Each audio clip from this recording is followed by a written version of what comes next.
What's up everybody, Full Throttle Tommy here, and today we're going to talk about what goes over your head.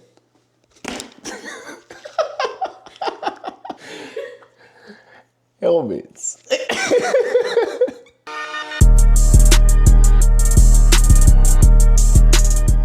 Alright guys, here what I have I think are 3 good examples of a beginner, intermediate, and expensive helmet right here. Even the Shoei RFSR is not the most expensive helmet you can get. I think past this point, you're just paying for creature comforts. All right guys, here we have the Bilt Nomad. This is modular, so it opens up to a full face helmet. It's also got the drop down visor. And this helmet was around 100 bucks. Pretty cheap. It feels pretty cheap too. I got this helmet right when I was going to pick up my first Harley. I went straight to Cycle Gear, picked up this helmet right here. Being that this was my first helmet, I didn't notice really anything off the bat. You know, it had the vents, it had the visor, and it was a modular. So to me, this was a great helmet for 100 bucks. I didn't think nothing of it. It was a motorcycle helmet that looked like a motorcycle helmet, so I got it. And for the first month or so, I'd say I probably didn't notice anything wrong with it. Now, after having a motorcycle for about a week or so, I quickly learned that this was a probably terrible helmet to buy. This one is only DOT approved, not ECE. What the fuck is ECE? Siri, what does ECE on a motorcycle helmet mean? And there are 3 types of ratings in helmets that you want. There's DOT, which is bare minimum. They'll hand that out to you if you ask them nicely.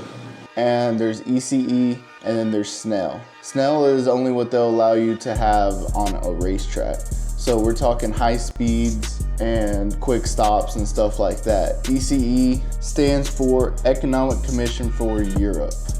Now you might be asking, what's the point? That's a European rating. Well, in Europe, people mostly ride motorcycles. Pretty much every other country except the United States, people mostly ride motorcycles. And that safety rating is looked upon for it's safe for everyday travel and everyday use. This helmet here has none of that.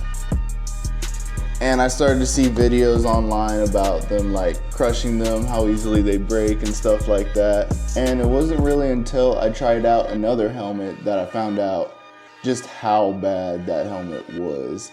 And being a new rider, you're not gonna notice stuff like that. But I cannot see, I'm legally blind. You're gonna think that's normal until you get into the other helmets. Now the quietest helmet is the one that you wear earplugs in. While that is true, a lot of us don't wanna wear earplugs inside of our helmet. It's uncomfortable, and personally, I go back and forth between wearing earplugs if I know I'm gonna be on the bike for a long time and not wearing any earplugs.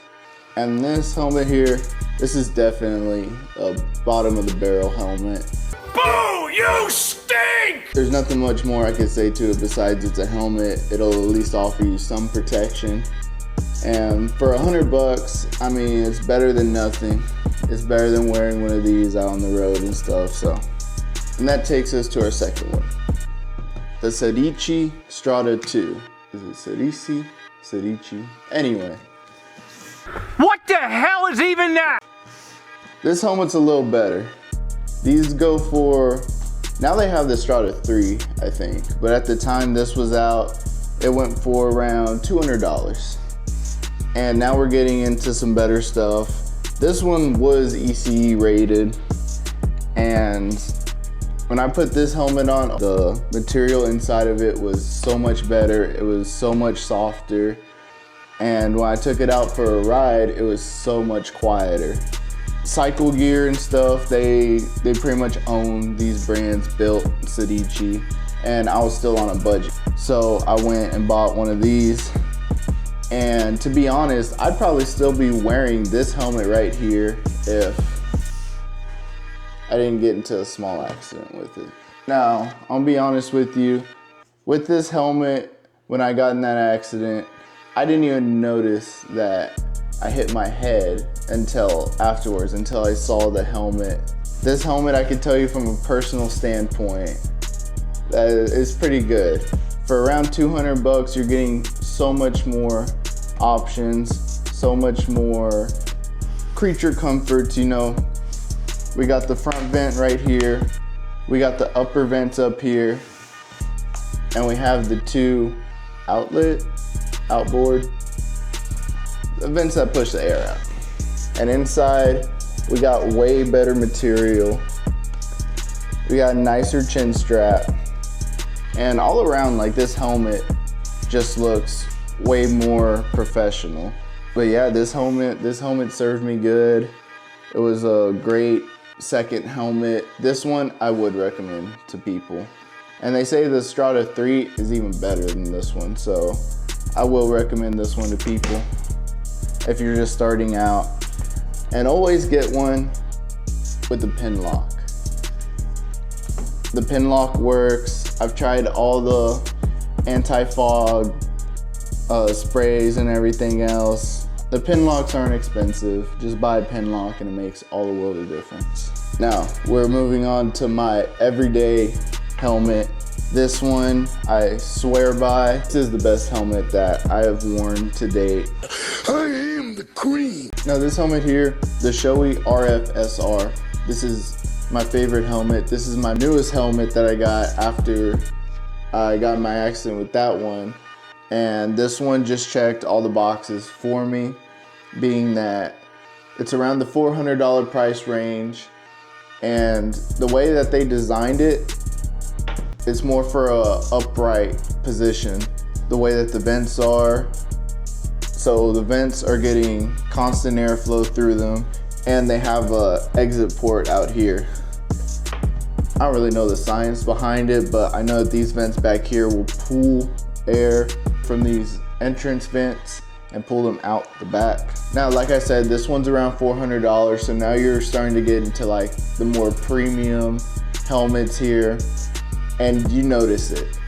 These helmets here, they have really good material on the inside, and with that, I really didn't want to skimp out on the audio or the music quality, since all of them I do have a headset in all of my other ones, but those were just Amazon ones that they did the job. But this one, I went for the Cardo Freecom with the JBL speakers, and I absolutely love them.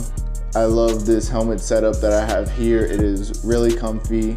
The headset is really responsive, and it sounds really good listening to music on the highway. This helmet here it's relatively light. It's a little bit more heavy than the Sedici helmet over there at 3 pounds, 9 ounces. The way that the vents are, the only complaint that I kind of have is when you turn your head this way, you know, do like side checks and stuff, switching lanes, you hear a faint whistle, or pretty much every time actually. You turn your head, you hear a whistle, and I didn't get that with the Sedici helmet, which I kind of think is a little bad for a premium helmet, but still at that, you still get all the comforts. You get a really good vent system. It comes standard with the pin lock. I got the pin lock Evo in here. It just comes standard with that. You don't have to buy it later on and whatever. And this one here, this visor, the way that it works is it has a spring-loaded mechanism inside of it that actually pulls the visor back, so that when it closes, it seals all along this gasket right here. And when you close it, you can hear it snap back. Now that's gonna keep water, moisture, air out from coming into the visor, and it works really, really good. I think it's better than what was on the Sedici over there. They had like one tab right here that snaps back into place. And while it did work, it would make a very, very like deafening loud pop inside the helmet.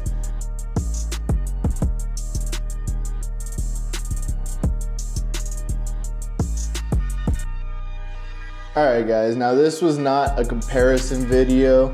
This was just me showing my experience starting out with a really cheap helmet going up to a really nice premium brand helmet.